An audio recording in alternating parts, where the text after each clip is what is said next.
He repaid that £150,000 price tag within a short space of time with Wigan, 63 tries, I think, in that first season. The Great Britain call came in 1984. That must have been a bit of a thrill. I'm sure at that particular time I probably enjoyed the game and I was thrilled to get the call up, but to be quite honest, it's a very distant memory.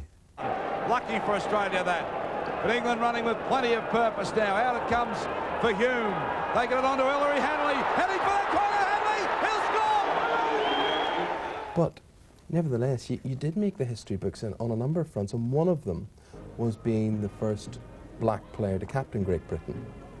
And there is a sense of achievement, obviously, that goes with that. Or is it disappointment that it took so long for a black person to captain Great Britain? Well, one of the first things I must say, Eamon, colour, creed, culture, wherever a person's from, it doesn't concern me whether a person's black, white, yellow. I've never ever thought of it in that way. I've thought of myself as a sportsman, and that's been my number one thought, that shouldn't concern anybody where I'm from or what I do. What should concern people is that I put maximum effort in and that my preparation's correct. Oh, and that's a better ball to David Stevenson now. He'll be looking for support to Hanley. Is it his 12th try of the season? It is. Copybook support play from a loose forward. It's amazing talking to you. Everything is forward thinking and it's positive. Right, so let's find out. Let's find out what your weaknesses are. What were you not good at? Probably a number of things, really.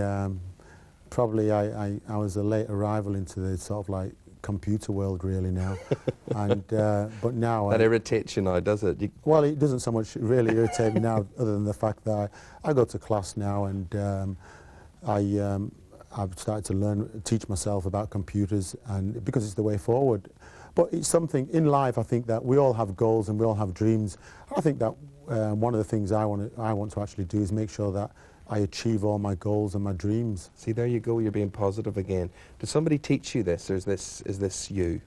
No, I think this is just me. I don't think it came from anybody in particular. One of the things what's happened over the period of time as a player, and obviously as a coach as well now at St Helens, I think what's particularly happened is that I've collected a mass amount of information from different coaches, negative and pluses as well, from coaches. I've logged them down, I've wrote them all down. There's been some great coaches I've been under, and there's been some coaches who have just been mediocre. But at the same time, I've learned from those mediocre coaches. Some of the things that they've done wrong, I certainly won't step into their shoes and do those things wrong. Now, I know you say the events come and go, but the events don't get much bigger than the Challenge Cup final. 3 successive ones and 3 successive wins with Wigan. Surely there must have been hairs on the back of the neck standing up there. Well, people sometimes think that I'm quite cold and efficient in what I do as far as rugby league is concerned. But I think, as I said to you, one of the things with me, Challenge Cups, there was always a new challenge around the corner, and as soon as I finished that particular game, I was already mentally preparing for the next game and the next challenge. And that's how life has been for me throughout my playing career. I think to be successful, I think that players, you have to adopt that attitude.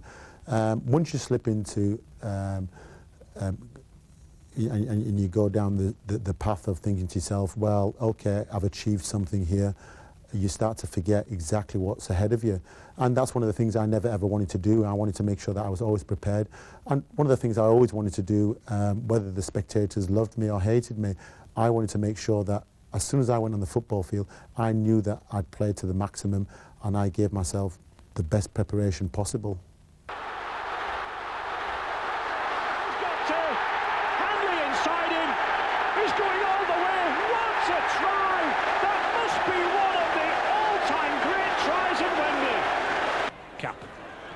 Edwards, notice, launching Hanley from out wide, he's here again. He's going to go himself, he does, oh, straight through 3 tackles. What a player is this man. When he won the Lance Todd, he's got Hanley inside him. He's going all the way, what a try from Ellery Hanley. A record-breaking 3rd consecutive and possibly the world's greatest player to receive it, and there it goes. 30,000 Wigan fans salute him. When you look back at the career, was there anything that stood out, any match that even today you say, that's where it was at? That's a very difficult question, and I'd probably have to answer that question as a no, really. Just simply because, as I said, there's been that great many sporting excitements through my personal career. But then let me ask you this. You've played for many clubs, right? Many varied clubs. Is there a favourite club? Was there an allegiance to a club or a set of supporters, or was the allegiance to Ellery Hanley, doing the best for Ellery Hanley? The latter would be absolutely correct. I think wherever I went, when I even started at Bradford Northern, and then I moved on to Wigan, and then went to Balmain, and then went to Leeds. Well, to be quite honest, I always thought to myself, I have to perform to the maximum for whomever I'm with, and I always adopted that attitude just from the sense that I knew that I had no allegiances towards any particular team other than the team I was playing for at that particular moment in time. Mm.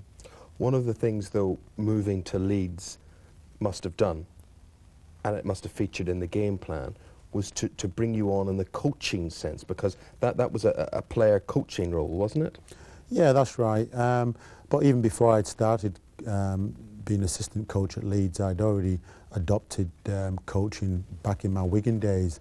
I'd already started to jog down information from players and also the different coaches I'd been under, the junior coaches, the head coach at the club. And I'd already started to speak to players one-on-one and how to improve the game, right back from the days of when I was at Wigan, when I first started, when I first arrived there. And it set me in a good stall and made me understand about not just myself, but also players as well, and how to develop players and how to get the best and out of the players and how they can respond under different pressure situations. How did you respond under pressure situation where there you go to Leeds to be on the coaching staff, and you've just won 3 successive Challenge Cup finals with Wigan, right? And then you get there to Leeds, and what do? You lose 2. Yeah, you know, sometimes you have to be honest in life with yourself, and you must say to yourself, on that particular day and that given time, we got beaten by a better side. And as I said to you, one thing I can accept is failure, because I know on that particular those particular Wembley occasions when I actually arrived at Leeds and turned out for Leeds at Wembley, I knew we were beaten by a better side and a better football side. Ellery Hanley, he'll receive a tremendous round of applause from the Wigan spectators as well. And Dean Bell giving him a wave as Betty Boothroyd gives him that runners-up medal and a word of condolence. You packed in playing Ellery at 33 years of age. Do you think now maybe that was just a wee bit too early? No, not at all. I think one of the things what happens with a sports person, whether you're playing basketball, whether you're playing soccer, whether you're playing rugby league, or whatever the sport is, you've got to know yourself. And one thing I always knew, I knew my own body, I knew my own mind, I knew exactly what I wanted in life. And as far as actually holding my boots up and saying that was it for me, I knew exactly the time, simply from the fact that I realised I had no more desire in me to actually turn out on the football paddock anymore. Just from the point that I think if a player plays for the wrong reasons, especially rugby league, with it being such a high collision sport, he'll get injured, he'll get hurt, and he'll let himself down, and more so he'll let his teammates down. And that's something I never ever wanted to do. I wanted to be able to walk away from the game. I have no desires to play rugby league again. It's a new chapter for me. I've turned over and now I'm coaching. See, it strikes me, as supporters, we are all incredibly nostalgic and sentimental. Does sentimentality or nostalgia play a part in your life? Probably in different things in life, but as far as rugby league is concerned, as far as finishing and quitting at the period of time when I did, it doesn't at all. There's no sentiments there at all, just from the fact that I've finished the game, I've turned over a new leaf. I deal with what's in front of me right now. How would you react to people who would say, he's a hard-nosed, get that Ellery Hanley? Well, probably the first thing people should always realise in life, just in general life, is that always remember that we're all built up completely different, and the chemistry in our bodies are completely different from each other. And you must be tolerant of others and be patient with others and respect other people as well.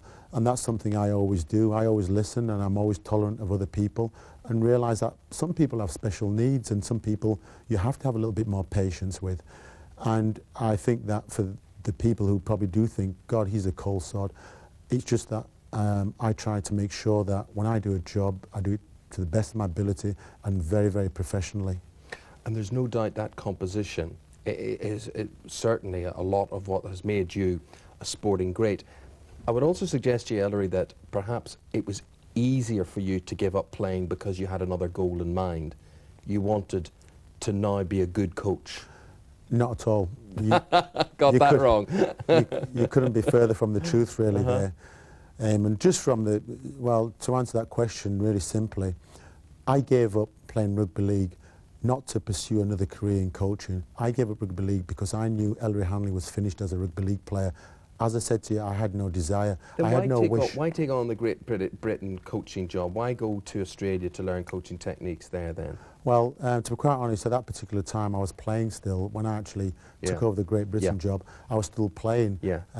So that did, obviously, I was persuaded by the hierarchy from the rugby league and was asked would I take over the Great Britain duties, and I did so, and I enjoyed it very, very much so. And then I took up a playing contract over in Balmain, and obviously picked up a number of tips and wrote them down, because sometime or another I thought to myself, maybe and probably more than likely I would become a coach sometime in my life. Probably from the sense that I wanted to give something back to the sport. The sport had given me everything in life, and I could never ever turn my back on the sport. One thing I always want to think to myself is, I've gone out there, I've done my best as a player and as a coach, and I've given something back to the sport. The Western Suburbs Club are promoting Hanley as a commercial enterprise. There's nothing like it in Britain. The club has published this leaflet advertising what their new star can do off the field. It says, above all, Hanley is a businessman who understands that time is money. He would enhance any product or service he promotes or endorses. The fee structure for Hanley's services is negotiable. Hanley used to be known as the Black Pearl in Australia, but thanks to his earnings, he's got a new nickname, Salary Hanley. The Australians think he's a good investment. Could I ask you, with your experience in Australia, what is the difference and how far apart are the games in the Northern and the Southern Hemisphere? Well, quite simply, quite a well-known fact is that Australia have a huge amount of pool of players. And if you have a huge amount of pool of players to pick from, the intensity and the level of your football is going to be much, much greater.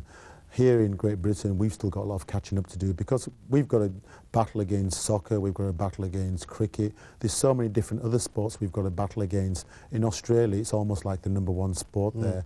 And it means it's life and death over there. And that's one of the things that obviously we're trying to aim towards in our long-term goal as far as rugby league is concerned over here in England.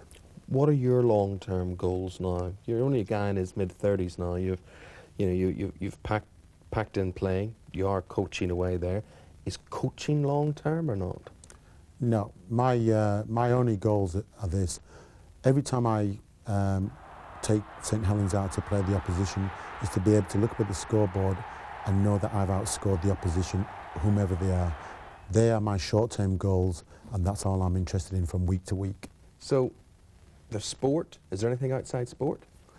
Yeah, I've got different interests. You know, I love reading, I love chess, I love all documentaries, wildlife programs, I love the news.